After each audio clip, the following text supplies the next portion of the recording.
I think there are a number of issues, a number of advices. The first one is, of course, to believe into our future.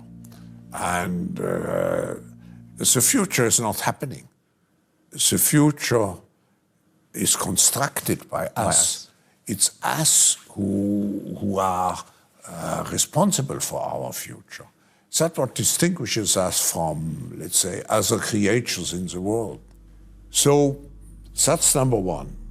Number two, to feel always part of a community and to know that if the community does well, you will also do well. If the community, let's say, fails, you will also suffer. And number three, when I look at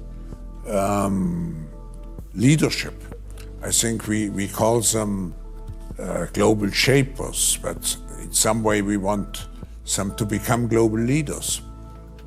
So we have to ask ourselves, what creates leadership? But for me, having met most or practically every leader in the last 50 years, I think it boils down to a very simple concept.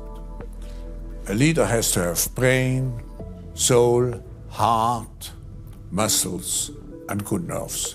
Let me just elaborate. If you want to be a leader, you have to be a professional. You have to know what you are doing. You will not know everything. You still have to take risks, but you have to be a professional. That's the brain. And then you have to have a soul, which means some guiding principle, some compass. And the compass can be based on deep values, which you have. And it can be based also on a vision, which you have of the future. But in any case, you know in which direction you want to go. The heart is the energy, the passion which you have behind of what we are doing. When I was a professor, students came to me and said, what should I do? Should I go into industry? Should I go into banking? Should I become an entrepreneur? I said, that's not a relevant question. You have first to ask the question, what am I passionate about it? Because if you are passionate about something, you will succeed.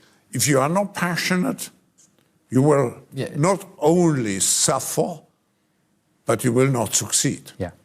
And finally, you have to have some muscles. You have to be able to translate your vision into action. And today you need good nerves.